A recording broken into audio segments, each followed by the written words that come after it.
Hello everybody and welcome to this very special episode of Satsunami. In this episode I'm joined by none other than the one and only Martin MacAlistair to discuss our thoughts on the recent kaiju blockbuster Godzilla Minus One. Please note that this episode will contain spoilers. Without any further ado, hope you enjoy.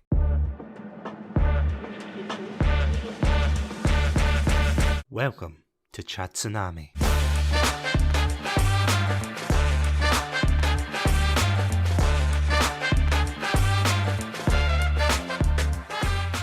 Yeah, so we're here today and we have just seen Godzilla Minus One because it was very cold in the cinema, and I think that's what they wanted to reflect in the title. I don't have a follow-on from that. How much do you want to pull back the curtain about where we are right now? Because this is also funny. Yeah, no, you go ahead. Okay, we are currently in my car chatting about Godzilla Minus One. There's some guy just walked past. We're just in the middle of Glasgow. Is this a review or a last confession? We just saw Godzilla Minus One. Yeah. Satsu, what did you think of the film? It was a film. No, it was pretty good, I will say. It was a pretty good film. What I will say, I've seen a lot of people, universally praise this film. All I hear is either, oh, it was great, or, oh, you have to see this. Why is nobody talking about the flaws of this film? I like the opposite of, you have to see this. Is not quite the opposite, but you know what? See, if you don't see this, fine. Should we dive into spoilers for this? Yeah, let's go for it. Yeah, so anybody listening, if you're wanting to see Godzilla Minus One, I would recommend it still. Spoilers, yes. But I would recommend it. But yeah, probably go in with caution because, we're going to go into it. Yeah, it is a really good film. And I feel as if the characters in it, the human characters, excellent. It's great at times, but here's my issue. I feel as if there may be too good. Okay. So it's so good that you kind of forget Godzilla's there. But then it's a bit like, and this is an analogy you made to me when we were talking about this film, but it's almost like, those videos on TikTok with the Subway Surfers and the Family Guy clips? It's almost like that, where they have these really deep character moments and then all of a sudden they're like, oh yeah, this is a Godzilla film. Oh yeah, quick, a shot of him getting blown up by a hydrogen bomb.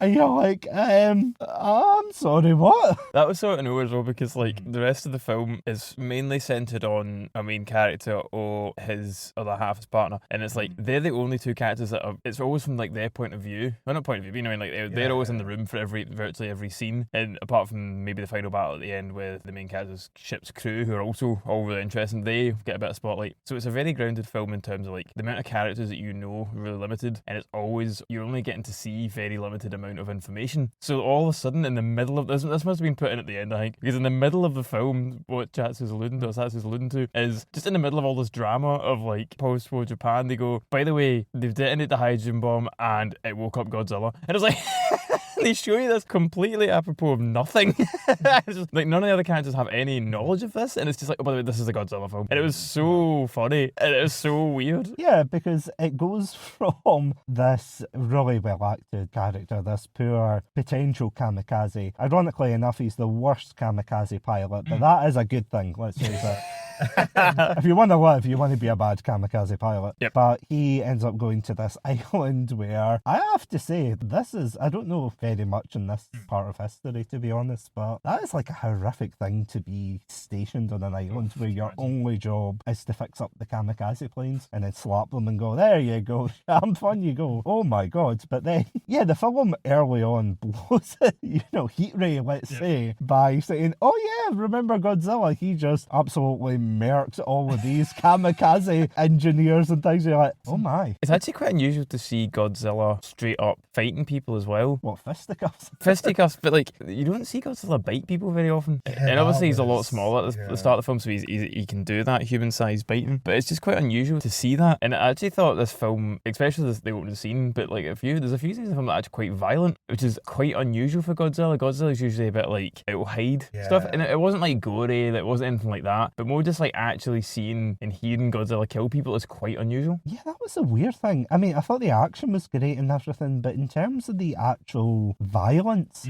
he does pick people up the same way my dog picks up like treats. And honestly, there were some moments where he was picking up like the train, and all I could keep thinking was of my dog and yelling at her, going, "No, put that down, please. No, no." Something that's kind of like in my head, because the Godzilla design for this film, I have so many mixed emotions about. And one of the things is its face is actually quite cute. It's too small for its body.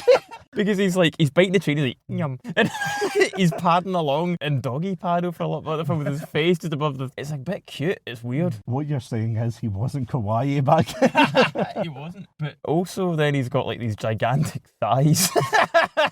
Because we need to talk about his entire physique. So thunder thighs, small head. Gigantic thunder thighs, small head. And for some reason, massive pecs, but tiny arms. It's like, I don't understand. His dinosaurs weren't jacked. I don't understand.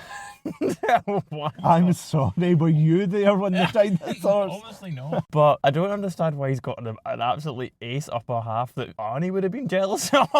This is now my thing, is I'm just going to do physique reviews in every film. But specifically this Godzilla film. We were just chatting about this, but people kept going on about the £50 million budget, $50 million, sorry. And sometimes you couldn't tell and Godzilla looked amazing, and other times it was like he got stuck in the world on like Gary's mod and he was walking about like a Gary's mod thing. So it was like simultaneously some of the scenes I thought were incredible, and every so often I was like, "Ooh, that was a bit rough." What I will say is the action was absolutely incredible, and they did is it Zack Snyder that does all of the like the zoom ins and things like that? He's infamous for that. Yeah, they did all of those kind of things. Don't get me wrong, those were absolutely executed fantastically. I thought, wow, this is really cool. And you got the destroyers like trying to kill him, and unsuccessfully, of course. They're like, "Wow, it's the big ship! Oh no, the big ship!" But in terms of Godzilla himself, there were some moments. I'm glad I'm not the only one who thinks this, to be honest. But I was just so surprised when sometimes you saw him. He looked incredible. He looked terrifying. When he's tearing up one of the cities, you're like, "Oh wow, this is really well done," and one of the greatest depictions of his destructive abilities. But then there's other times where you look at him and you're like, "Is this just a plushie of Godzilla?" This honestly feels sometimes like they said, "All right, Dave, that's great. The screen test has gone great. We're going to send it off to the producer." And he's like, "What do you mean? I thought that was the final copy." Why? What are you doing to me? And you're like, "Oh no." One of the famous things for Godzilla in like all the films, and it's kind of like the thing that the fans chat about a lot, is like the atomic breath, either movement or like the different scenes. So I know you haven't seen Shin Godzilla yet, but that's got a really famous one. I thought the atomic breath sort of major scene in this one, so massive spoilers now. So he's destroying part of Tokyo and he does the atomic breath, and you get like this whole sequence from the tail lighting up blue. And I think it's supposed to like look like the cylinders being dropped into the atom bomb, because his dorsal fins pull out and then all lock in a row, and then the breath actually cuts through the city and he explodes and makes like a mushroom cloud, and it's just one of the most that was the highlight of the film by miles for me. Then it starts with like the destruction raining down from the sky, and he's just standing there roaring. The two main characters get caught up in that, and we think she dies, and I just thought that bit was like, that was the highlight of the film. Like for me, that was obviously the bit where the budget went, because that was like unbelievable, and I think that'll probably go down as like one of the single greatest Godzilla moments. Like this will be the thing that people remember from that film. I think that was the highlight of it.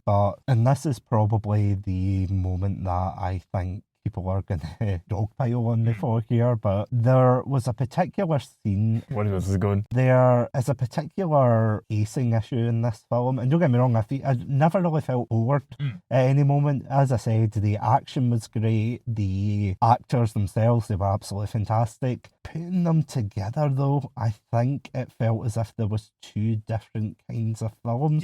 And I was saying this to you when we came out, it reminded me of when I was at yours watching like a really bad film at the time, and it was like, this was really bad. I don't know if it's pirated or what it was. Not for you, I mean like they took a random film, the movie makers, and they spliced it in with their own story of ninjas fighting one another versus this slice of life thing. And honestly, I feel as if, without Godzilla, this genuinely would make a really compelling film. And that is not a complete film on its own right. And that's not something I wanted to expect from a Godzilla film. And don't get me wrong, I did say, oh, where's Godzilla? But I still enjoyed the characters, you know? I still thought they were great. But when 3D sock puppet Godzilla popped up, I was like, what? Why? Why, Greg? Why? I like you sitting in the cinema like Millhouse, like, when are they going to get to the Godzilla factory? That's honestly how I feel sometimes. As I said, the film starts with the kamikaze pilot going down, getting refueled, and I'm using air quotes here. For this visual podcast. Yeah, ultra visual. And then, yeah, as I said, Godzilla attacks, then he goes home, that's his white whale. Pilot goes home, not Godzilla. We don't know where Godzilla lives. Under the sea. Well, obviously under the sea, but... Fix the SpongeBob, apparently. I mean, he was under the... Where was it they did the... No, not Bikini Bay, which is what is now... It's all I can think of in my head now. Yeah, and then they test that and they're like, oh yeah, remember, Godzilla's here, in between him forming a relationship with his not wife. Again, here we mean the main character, not Godzilla, forming a relationship. Pronouns are real difficult. Yeah. So Godzilla ends up finding a child. No, I'm kidding. So yeah, they end up raising this child. He doesn't want to be tied into this life because, and I quote, well, I'm not going to quote the Japanese. Oh, I was waiting for that there. He says, like, his war's not over. And again, like, really compelling character stuff. And I have to admit, there were so many Chekhov guns in this film. It was unbelievable. It was things like, oh, yeah, I'm going to work in this city. And then as soon as you heard the news report, it's like, breaking news.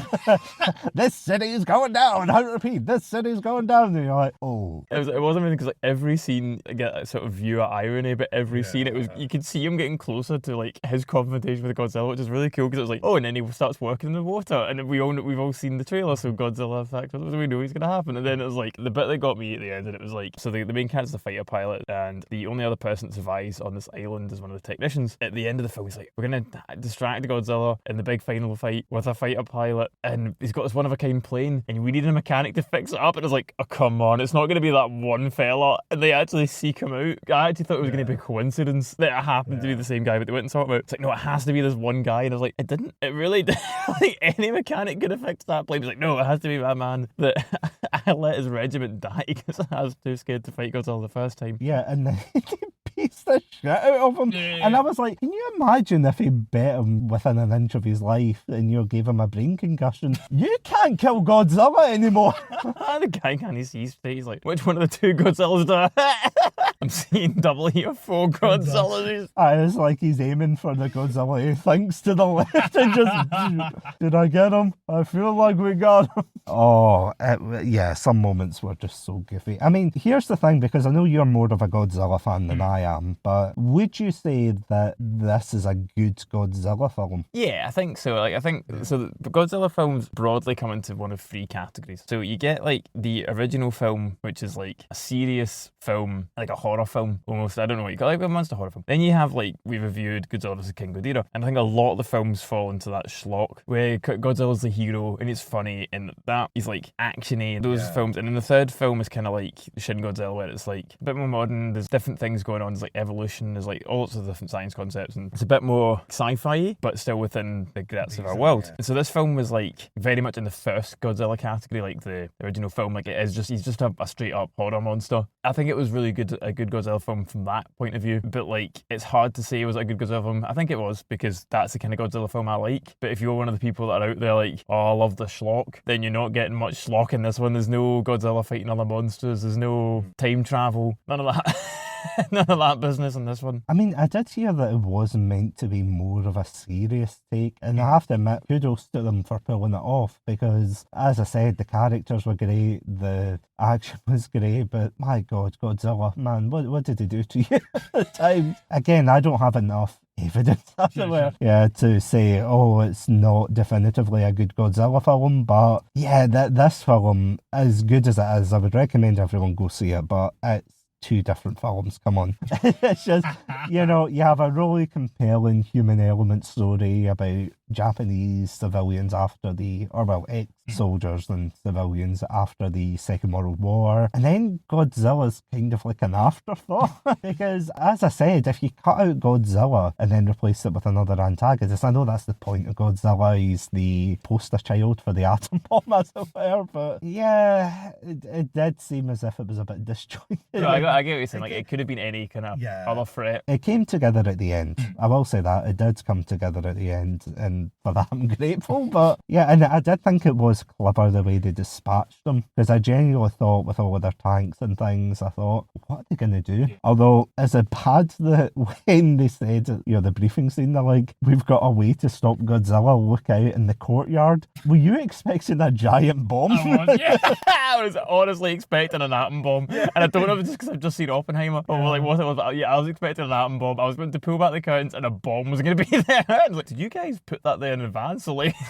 And so when they brought in the dinghies, I was like, oh, okay. Or the flotation things. Yeah, in summary, would you recommend this film? I would. I think I would recommend this film. It was a good laugh. Maybe not a laugh, so but it was a good time. And it was a very easy watch, and I like that in a film. It's not going to blow anyone away. I don't think it's going to win any awards, but I had a good time. And yeah, I'd recommend you sit and watch it. Yeah, if you enjoy Godzilla films, and yeah, if you enjoy character-driven Godzilla films, yeah, definitely go check it out if you're curious. As I said, it's not the perfect film, but no film is, let's face it. So feel free to go watch Godzilla Minus One, which by the time this comes out, it'll either still be in the cinema or it'll be in DVD or streaming. No, it's a very limited run. So yeah, if you see it in the cinema though, try not to get annoyed at people in front of you, behind you, that decide to move their straws. That was so weird. Like, halfway through the film. The thing is, I don't mind that. I don't mind mild noise throughout a film. That's fine. But they did it in every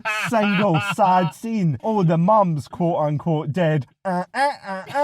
Oh, Godzilla's just murked an entire city. It was like Bozo, the unappreciative clown, coming into our theatre. Seriously, don't do that, guys. What is wrong with people? I don't think we're going to peak that, so this is on my terms, but I think we're done with this episode. Yeah, absolutely, yeah. Well, thank you for seeing this film. It's been an absolute pleasure. Thanks for having me on.